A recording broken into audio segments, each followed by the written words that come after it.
In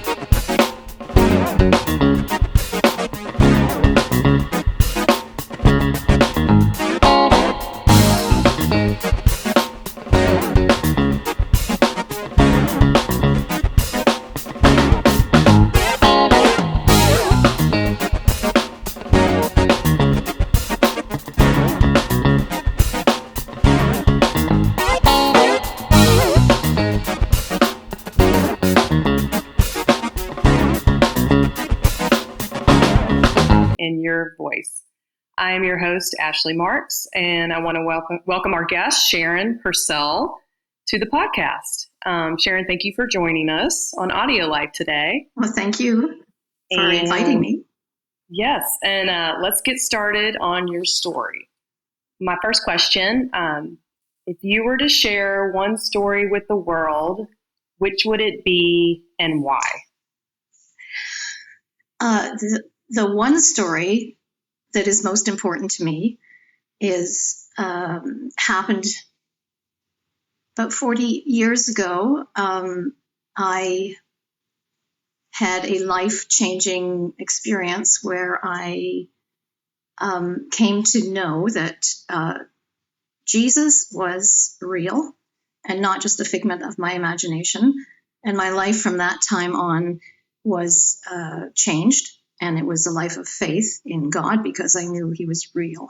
And because of that, I would share that particular story because it's so important to me. It's the basis of my whole life. And I would desire for everybody to know and have this experience that I have had, and to know that God is real and that he is love and joy and the incredible life I've had from that moment on. So that is incredibly important, and that's what my life is all about. And that's the story I would share with the world. Oh, that's awesome. That's great. Can you maybe share some details of that if you want? How you were introduced, or who if there was someone important in that realization and beginning journey of your faith? I was speaking with my sister, my older sister, and she had already had this experience. And as she was talking about what her life was like and what she had gone through, I began to feel the same. I began to understand what she was talking about, and it was very dramatic because I suddenly felt like I knew that Jesus was real, and I hadn't before. So it was through my sister talking to me about her experience and wanting me to have that same understanding, and it just happened, and then it took off from there, and I never looked back, as they say, and it's been the focus and my whole life has been based on knowing Jesus and following him and having this incredible life that I can never explain it really, except to say that anybody that I come in contact with, I would pray that they would have this same experience, because it's a life of joy and a life of love. So that's pretty much as much as I can tell you. Yes. Yeah, that's wonderful. And that's so, I love that you'll forever have that bond with your sister, not only being a sister, your sister, but you have that extra, because you never forget that. Thank you for sharing that. Are there tales from your family that have been passed down through generations that you cherish? Yes, there are tales. My mother's side of the family had a particularly an impact on me, because they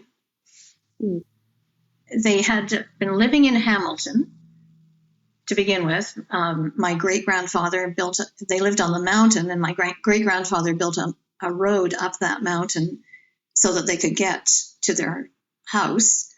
And they called it Beckett Road, and it's still actually there in Hamilton. I think it's called Beckett Way now, but the road is still there. Mm-hmm. And my grandfather's family were the Becketts, and my grandmother's family were the Baggetts, and they were neighbors, which meant that they lived not beside each other, but maybe a mile apart, because it was that generation where there was a lot of land and big houses and so on, and big farms. Mm-hmm. And there were 4 brothers and a sister in one family, and 4 sisters and 1 brother in the other family. And 3 brothers married 3 sisters of each family.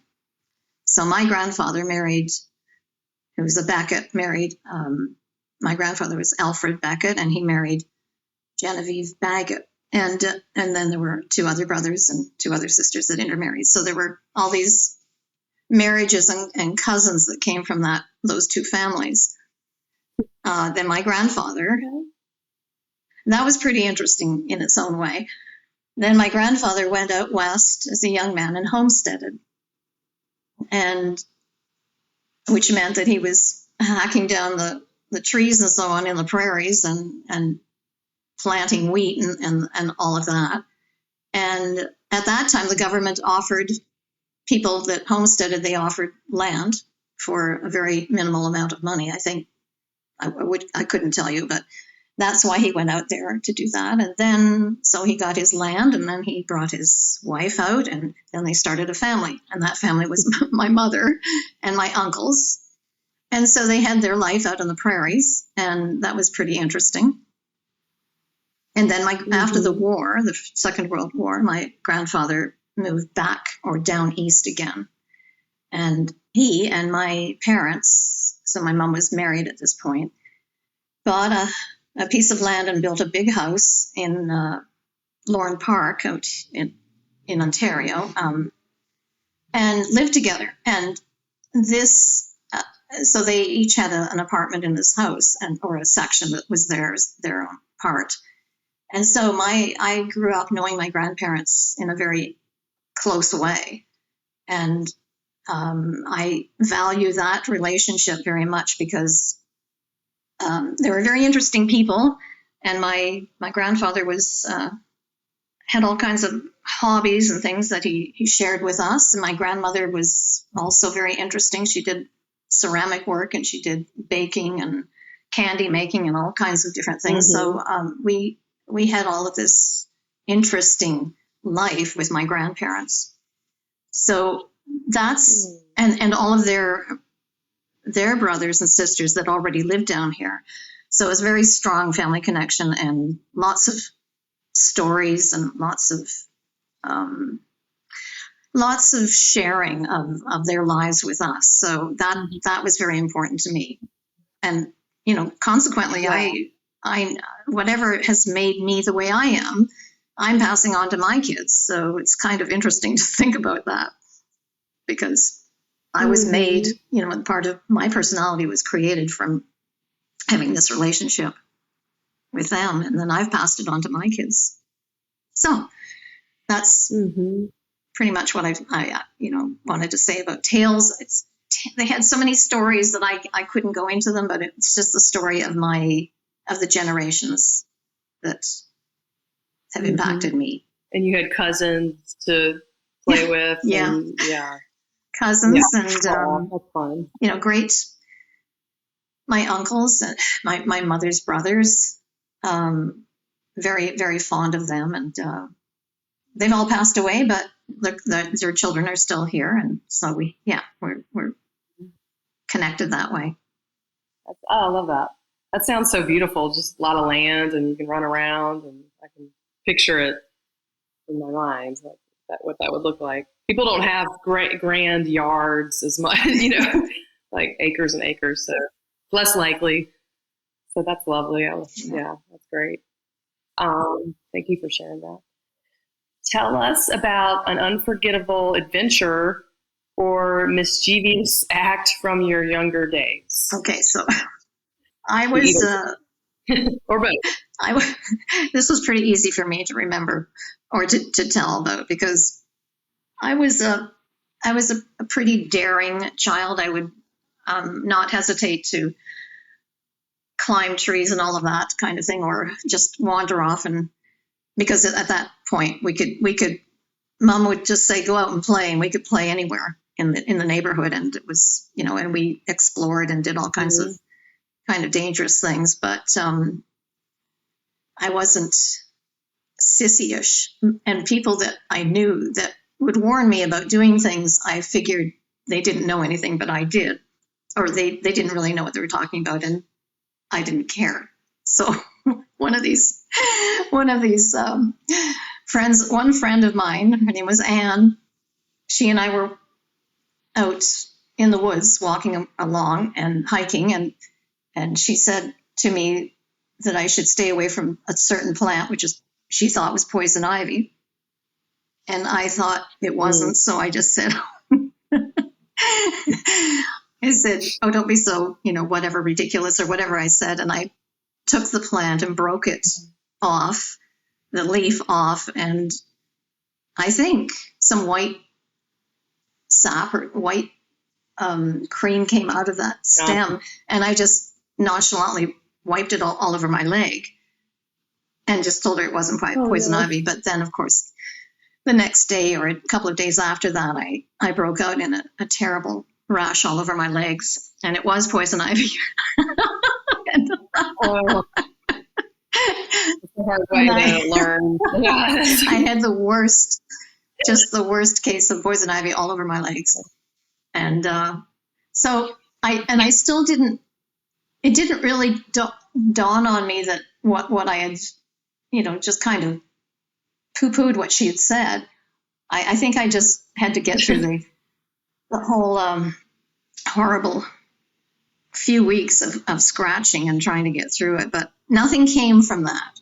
Like, Anne did not come back to me and say anything about that. It didn't really change me that much.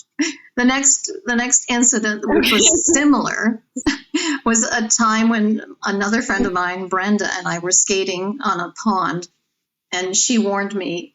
There were two ponds, one was draining into the other, and she warned me not to go too close to the drain where the water was coming in, because it was dangerous. And I didn't really think it was, so I did go closer than I should have, and the ice broke and I fell in to the water. And it was extremely dangerous, but I managed to scrape myself and just grab the snow or ridges of snow or ice or whatever and pull myself out. It was a very foolish, dangerous thing that I'd done, but that's the way I was. So those stick out in my mind, because I was a kid that just thought I knew everything, and I didn't want to be a sissy or there was something about my personality which just said, oh, don't be ridiculous, and I just went ahead and did it without being sensible myself. So those stories, when I think about them, I was pretty reckless, but there you go. I lived through them. So there you go. Yeah. As long as when we grow older, we just learn from it. Yes. Yeah. I've had that. Yeah. I probably warned my kids. Yeah, that's scary. I probably warned my kids more than I should have about things, because I think it eventually sank in. Maybe that was the reason. Yeah, exactly. That is scary, though, the ice story. That's really scary. This is about memories. Are there memories linked to specific songs or fragrances or flavors that instantly transport you back in time? Yes, absolutely. My family was fortunate enough to have a cottage that my father bought when I was about 6, and we still have it today. Mm-hmm. And I'm 74 years old, so the cottage life that we experienced as kids. I came from a large family, 6 kids, and my mom would bring us to mom and dad took us up to that cottage every summer. And then my dad went back during the week to work, and so he would come up on the weekends. So we had this incredible experience every summer for 2 months of living in this wonderful beach country and a beautiful lake and river. And so, and then we had no TV out there, no phone. It was a beautiful time to just get to do things that you didn't do when you were in another atmosphere. And so we did a lot of, I listened to a lot of music. We did hiking, swimming, boating, and playing cards, reading a lot in the evenings. So when I hear music specifically, my mother had a collection of records, and we brought them up every summer, and I would listen to operettas and musicals and a lot of orchestral music. When I hear, especially the operettas and musicals, I think of The Cottage, and it connects me right away, because it was one time that I really focused on that kind of thing, and was able to just in the evening just sit there and actually just listen to the music and do nothing else. So it really sank in. We also had a piano there, and my mom would play and we would sing around the piano, and that any of those songs, when I hear them, of course, that brings me back to that kind of to that part of my life. And then I took my children up every summer, and we went through the same kind of thing. So that was incredible for me. And you got to take your kids back to the same cottage? Yeah. To the cottage. Oh, yeah, it was wonderful. And I treasure that. And then so any of that kind of music that I hear, as far as food or fragrances, so food, I would connect with Christmas, of course, which is, and the music of Christmas. Again, we had a piano. My mother would play. We would sing around the piano, and we would always make shortbread and mincemeat and fruitcake and all of those kinds of things. And then I was able, again, with my children, to have that kind of singing around the piano life, which I so treasure, and I'm so glad that happened. And then, of course, one of the biggest selections of music that would connect me with my kids and transport me back, and even to my childhood, was the Nutcracker Suite and the ballet. So we listened to that and watched it, and my son played it on the piano, and it was just a part of our life. So, and I would take my kids to the theater in Toronto where the National Ballet danced it. So that's a huge, huge thing. Yeah, I love it. I love the artistic way that you guys spent time together. It's beautiful. Weaved into the whole experience. Well, and again, it goes back to my grandparents and their influence, and my mother. So it's interesting. And now I'm seeing it with my grandchildren. So it's really going on and on, because I want to share that with them. So it just keeps going. So I've already started them watching Nutcracker Suite. And they're quite young, so they watch a little bit of it. They're hearing it when they get up and dance around. So it's pretty nice. Yeah, I love that music can just it just could be passed down from generation to generation. It's just one of those things. And now for a word from our sponsors. Ready to share your stories and life philosophy, or capture those of a parent or grandparent? Or maybe a corporate package is right for you to build connection across your workforce and add value to your clients. Visit audiolife.io today to learn more. Our listeners will get 10% off using discount code GIFT10 and order number AudioLife Podcast. AudioLife, where memories find their voice. Can you recall a particularly challenging phase in your life and how you navigated through it? Well, I would say to begin with, and I'm going to bring another example into this, but I would say to begin with that being a young mother and having bringing up children is challenging, and you're developing as you're going along, as you're training your children and bringing them up, you're developing at the same time, you're growing. And I found it to be an amazing experience, very challenging, but then I think every mother does, and I value it. I value that experience. I would watching my children grow up and help trying to nurture their lives in different ways and teach them what I felt was important and allow them to get to a point where they could take off themselves. And now I see my kids are just amazing. I look at them and I think, I can't believe they were just wonderful to begin with. And I was kind of, going along with what I had to do as a mother, but I think they just developed amazingly on their own. I'm just so blessed by it because I just look at them and I think, wow, these kids are amazing. And that's one thing. And another is totally different. So as far as challenging, when I was a child, we had a house fire in our house, and we had my grandparents and 6 kids and my 2 parents all had to get out of the house in the middle of the night.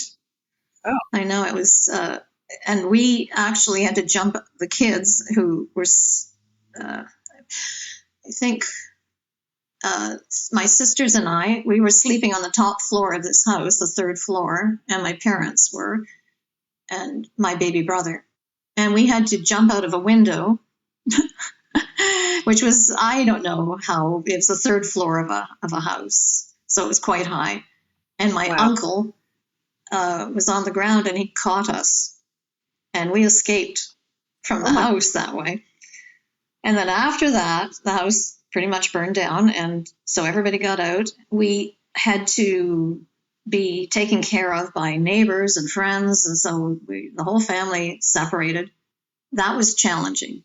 I remember to this day, I think I was about 8 years old at the time. And it was difficult to be separated from the family and to understand that, just to get used to another family, living with another family, and then to be able to relate to everybody. We came from a small community, so it was hard everybody was following me around at school and, asking me questions. And it was very strange and difficult at that point to get used to all that. But we made it through. And as far as the bravery goes, I think I would say Mom and Dad were brave because we were just kids. We just followed what happened and did what we were told, did what we had to do. But Mom and Dad lost everything and they had to start over again. And it was, and they did it. And the community and the church and all of our neighbors and so on, they all pitched in and helped. And that was incredible. But it was definitely a difficult time for my parents. And being 8, I wasn't aware of the huge difficulty that they were going through, but I did feel a lot of strangeness in my life. But we got through it and lived. Everybody lived, and we built the house up again, and that was that. So that was huge. It's not something that happens to everybody. Oh, that's amazing. Well, yeah, and just to see how you said your community gathered around, you got the family. Yes, it was beautiful. Just the unity that can come from that. But yeah, I'm sure that's very strange. And thank you for sharing. And I know now because I have faith in God. I know that He protected us, and because we woke up in the middle of the night with this terrific smoke coming up to the 3rd floor, which was suffocating. You couldn't breathe because of the smoke. And the fact that we, actually jumped out the window and my uncle actually caught us, and all of these things that happened, I know that we were being protected. And even though I didn't know what was happening, I know that God was protecting us at that time. I know that now. Yeah. At the time, I'm sure, you're not thinking, you're just reacting. Well, yeah, it says he is the protector. So, Yes. well, you kind of touched on this, but you may have another one, or we can move on.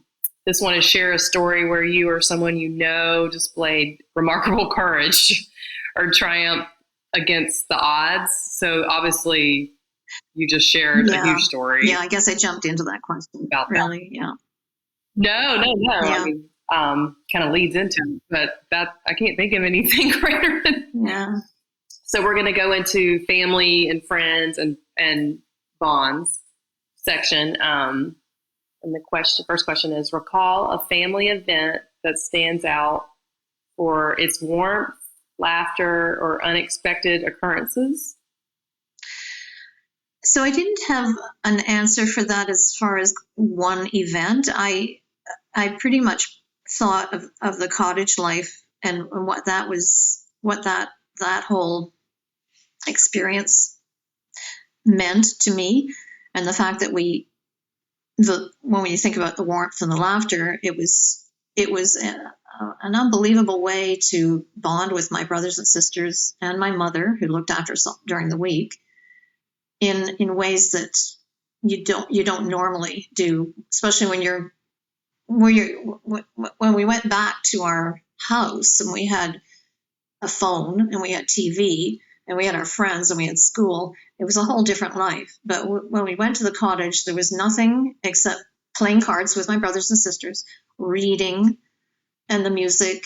And then every day we went swimming. Every day or many days we went hiking and boating and playing together. So that life that we had in the summer, which I now treasure because it meant so much warmth and laughter and just, being in a situation where we had no other resource except our brothers and sisters, and that made it wonderful. And then when I grew up and my father passed away, so I would take my mother there in the summer. That just dawned on me. She took me as a child, and then I took her back every summer, and then my kids. So they had the same experience, and so that for me is huge. And that as far as warmth, that cottage life is what warmth and laughter means to me. So yeah, yes, and it's nice without any distractions, and that's wonderful. So share a heartwarming story about a friend who stood by you at a time when an unexpected bond was formed. So I could not really answer that question because I have had a very close friend growing up, but it wasn't a situation where she stood by me, but I did have a very close friend from grade 6 up till grade 13. And then after that, when we left high school and went different ways, we still connected at times. And she was a very dear friend to me, and we did everything together. There wasn't a time when I had to have somebody stand by me, so I couldn't really answer that question in that way. But she will always stand out as being a very big part of my life. So I think that's all I can say about that. We grew up together. We grew up through our teens together, and that was a big thing, and I valued that. So yes, it's nice to have those friends. Which story or memory do you often share with younger generations and hope they remember? And this is again a question that I didn't have an answer for it, because except what I would pass on to my children and my grandchildren is my life of faith. That's and what that means to me, because that's how my life is led now. So it's not some kind of story that I would pass on and hope that they would remember and learn from it. It's really what my life is all about. When I came to know that Jesus is my Savior and that He died for me, then everything in my life changed, and everything is based on that. That's what I want to pass on to my children and my grandchildren, is that Jesus is real. I have a personal relationship with him. He is God. He died for me, and everything comes from that. So that's what I would pass on. Yes, your faith. Yeah. Can you give an example of how that changed? I mean, you've kind of touched on it, but maybe like specifically how that changed you as a person or your outlook or. It's a life of faith in God and who he is, which you learn from reading the Bible and going to a church that is a Bible-based church and teaches you. Mm-hmm. But basically, the Bible tells us who God is, and it's a matter of reading that and finding out who he is, and then living your life based on who he is and how he guides you through your life now. So it's a life of faith, as opposed to trying to do things yourself and trying to use your own abilities. I still use my abilities. Mm-hmm. I still am my own self in that way, but I'm transformed in a way or conformed in a way to becoming what God wants me to become, which is lined up in the Bible and talked about in the Bible. And so you Mm-hmm. live according to what the Bible says instead of what the world says. Mm-hmm. And that's really, Mm-hmm. really not something people want to hear, because they think Mm-hmm. it's I don't know, they don't, because the world teaches you to live and have your own rights and try to do your own thing and be, all the things, the good things that you should be. But the Bible teaches us to trust God, and he will teach us how to live and what to be like, which is like him. So we are Mm-hmm. brought to a place where we learn to know what Jesus or who he is and to conform to that image, which is amazing. We are told in the Bible that we are made holy as he is holy, which is amazing to think of. So it's a life of joy and of love. It's challenging. You come to know throughout your life how God is leading you, and to trust him more and more, and to have faith in him, and to know him and love him more and more. So it's an amazing life to live. I kind of put you on the spot there. Thank you for sharing that. You're welcome. I'm glad I could. Let's see. Are there lighthearted or profound tales that encapsulate the essence of the life you've lived? Lighthearted tales. Again, I'm going to just go back to family life. I think that my family, as it was growing up, I distinctly remember sitting around the dinner table and laughing all the time as we ate dinner. Cool. And my older brother would, if I would drink water, quite often he would play tricks on me, like put salt in my water and things like that when I wasn't looking.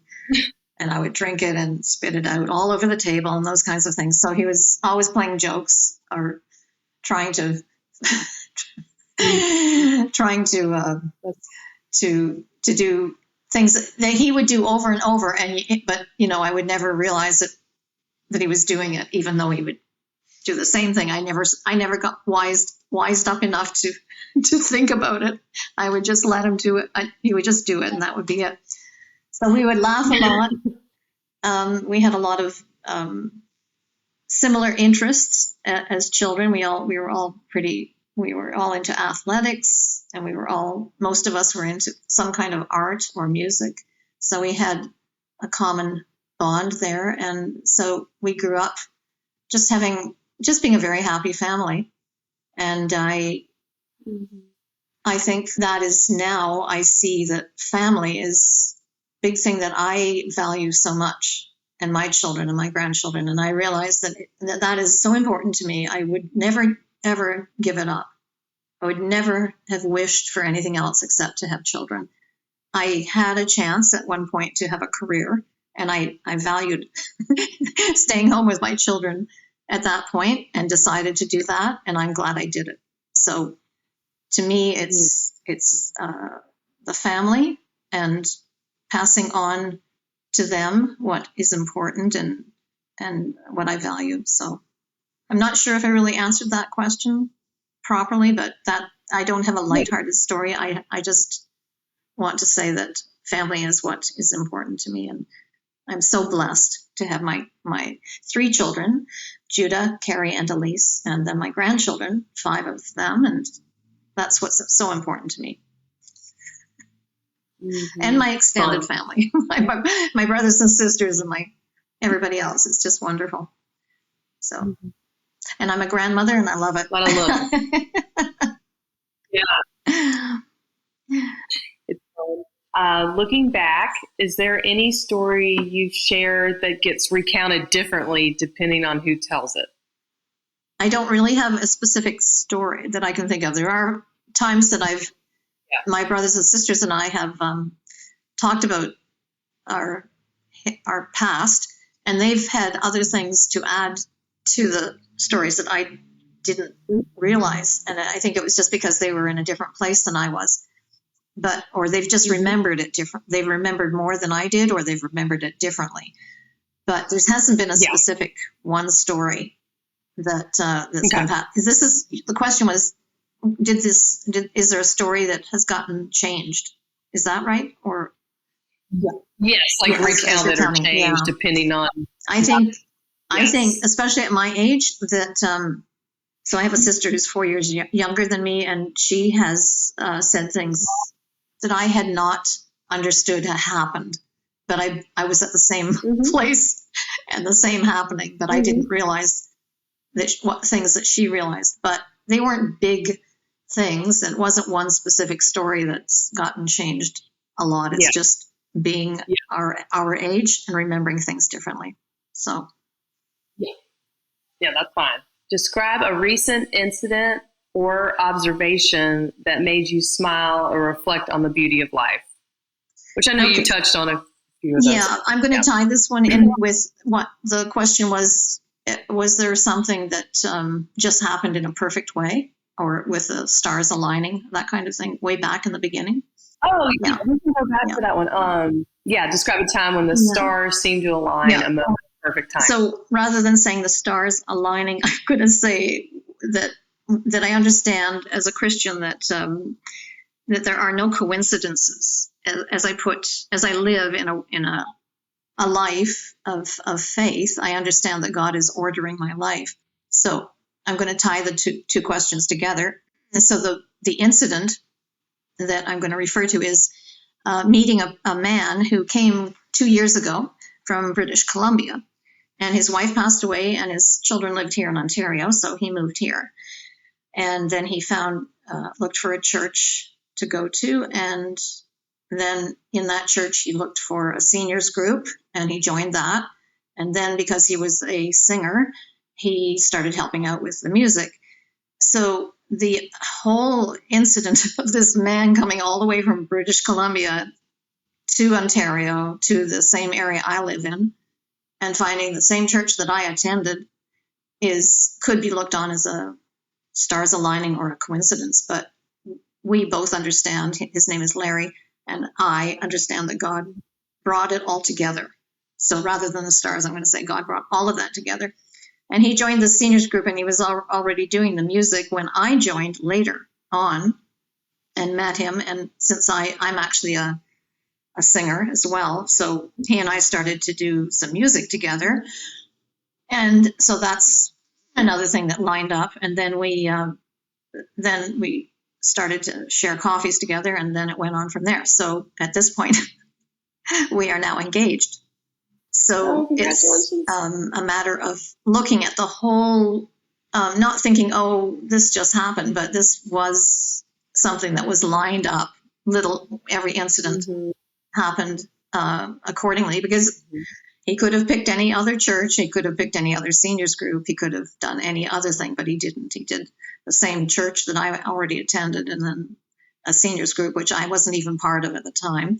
So it was all brought together by God, and And then we got to know each other and fell in love. And so here I am today, engaged. And when I mentioned earlier I was about to go back, or I was about to actually go on CBC, that's in the future, because he wants to go back, and not to live, but he just wants to go back to visit. So I will have a chance to see British Columbia, which I've heard so much about from many, many Canadians. And it's living in Ontario is quite a distance. You may not realize it, but it's I think it's maybe 4 days of driving if you drive, something like that. But nobody really wants to drive it. But it's a long way. It's on the other side. Well, it's on one side of Canada, and I'm in the middle beside Quebec, but I'm still several provinces away from British Columbia. So he came here, and as far as being the last question being, does it bring a smile to my face? Yes, it does. Was it lined up? Absolutely. Was it something that was lined up? Yes, and happened in the timing. Yes, it was lined up by God, and it does bring a smile to my face. And so his name is Larry, and we're getting married in February. So that's coming up this February. So that's my answer. Are you getting married where are you getting married? May I ask? Well, in the area that I live in, there's a very old church, and we're going to get married in that area because it's got a lot of history, and it's a lovely old quaint town. So we're getting married there, which is in the Niagara region, just so you can place it. So Niagara region is in around Niagara Falls, but if Niagara Falls is about a half an hour drive from where I live. So we don't usually go there. Okay. We just live in this Niagara region, which is wine country, and the escarpment, which is a big it's a big area that was carved out by earthquakes and so on, and people hike up the escarpment. It's like a big mountain. So this is the area that I live in. It's called escarpment country or wine country, if you want. So this is where I live, and it's pretty fun. Well, so lovely. Yes, that does sound fun. As we conclude, is there a piece of advice wrapped in a personal story you would like to leave us with, basically? Well, again, it goes back to my salvation experience. And so personal story is that my life was turned inside out, upside down, my whole